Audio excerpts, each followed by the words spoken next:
Under siege, Brisbane braces for its worst floods in more than a century. On alert, Ipswich holds its breath as the flood peak approaches. Tragic toll, the survivors of Grantham try to piece together their lives. And new front, northern New South Wales faces rising floodwaters.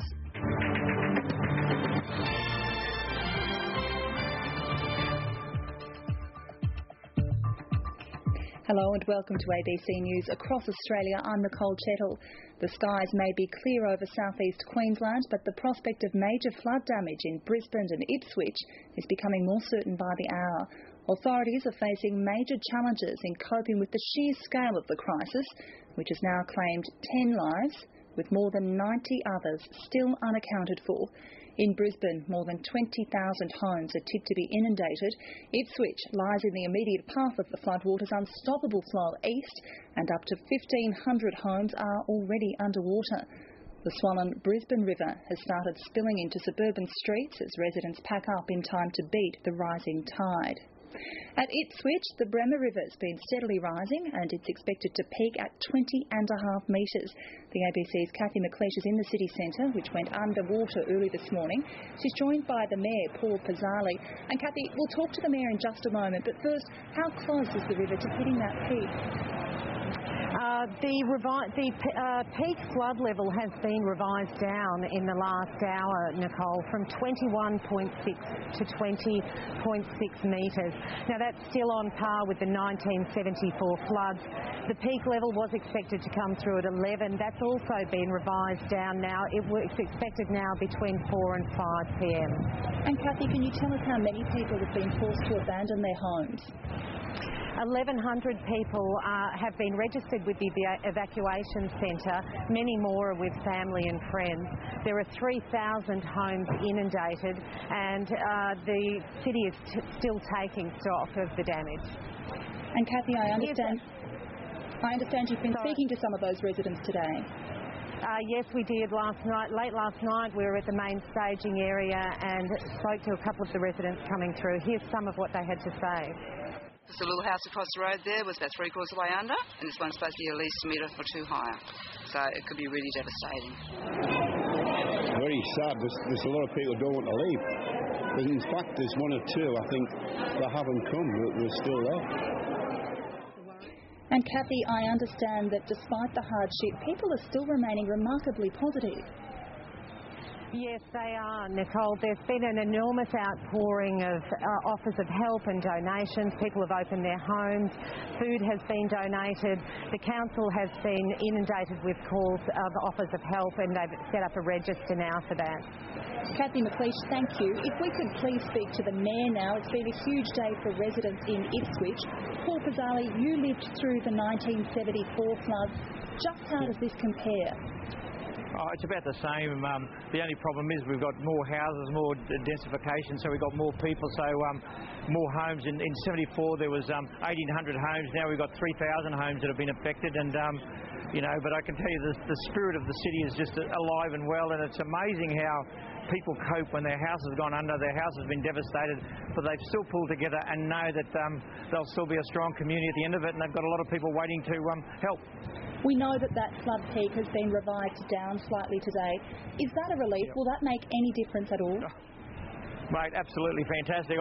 We were devastated when it went from 18 to 22, and to hear that it's going to drop down to 20.5 is just wonderful. That's a lot of homes and a lot of people, and from our point of view, we're hoping that by 5 o'clock this afternoon that everybody got it wrong, and maybe it only goes to 19.5, but any relief will be appreciated because it does affect family and homes, and one of the things we want to say thank you to the amount of support that we're getting, not only just in Queensland and Australia, but all over the world, and it's that support, knowing you're not alone, that gives you that that fighting courage and spirit.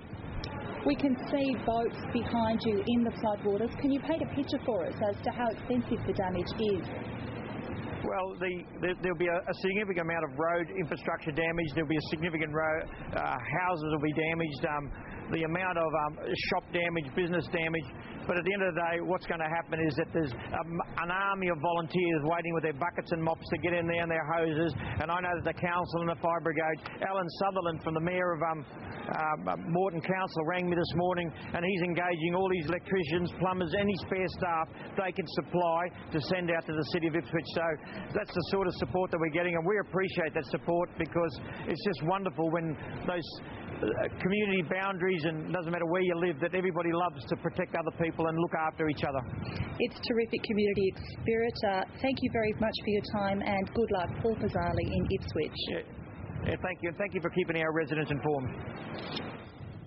Well, Australia's third largest city is in the midst of its biggest emergency in decades. The flooded Brisbane River is already engulfing suburbs and power's off in parts of the CBD as it goes under. More than 20,000 homes and businesses will be affected. The water's already passing the first floor in many buildings, and the river's set to rise even more over the next 2 days.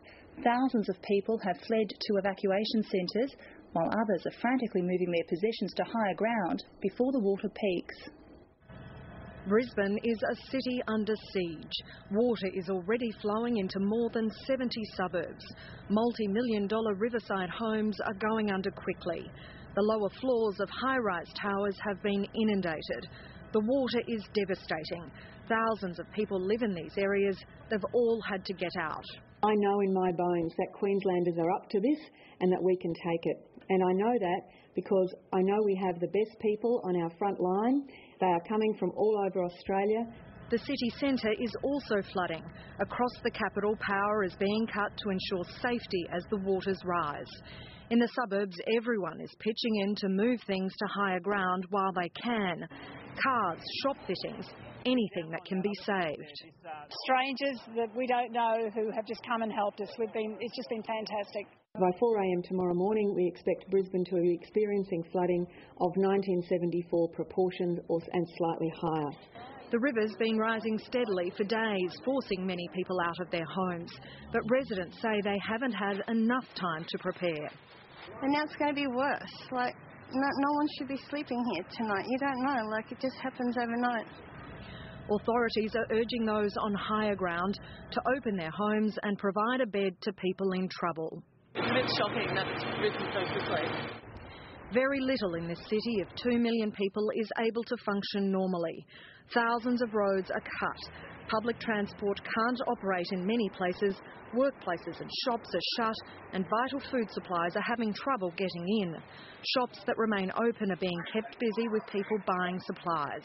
There wasn't that much stuff left really to grab. Please, this incident is not a tourist event. This is a deeply serious natural disaster. Stay in your homes, do not travel unless it is absolutely necessary. Through the night, people scrambled to save valuables while they still had time. This is horrifying. This is a horrifying situation.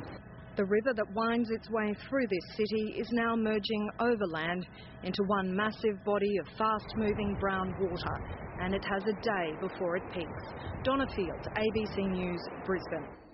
Well, for Brisbane residents, it's now a waiting game as the river continues its relentless rise. Reporter Carl Herr is in the Brisbane suburb of Rosalie and joins us now. Carl, there are 2 peaks on the way, one this afternoon and another tomorrow morning. How are the people of Brisbane preparing for that?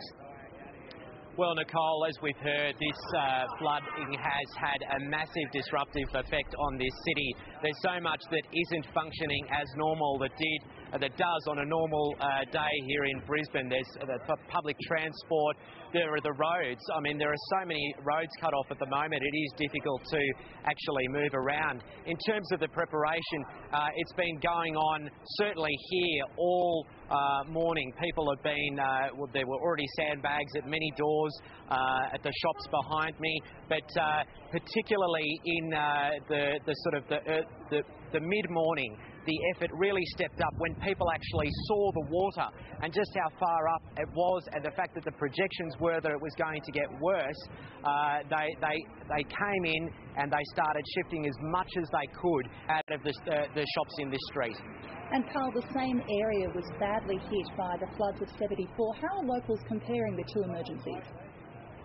Well, many of the residents here also lived here back in 1974. Obviously, Brisbane was very different then, but in terms of this area here, some of the residents recalled seeing the flood level up to close to the awnings of the shops behind me. So that gives you an indication of just how bad it was, and the fact that if this flood is going to be worse than 1974, there is going to be a lot more inundation of the shops and homes around here. Carl Herr in Brisbane, thank you.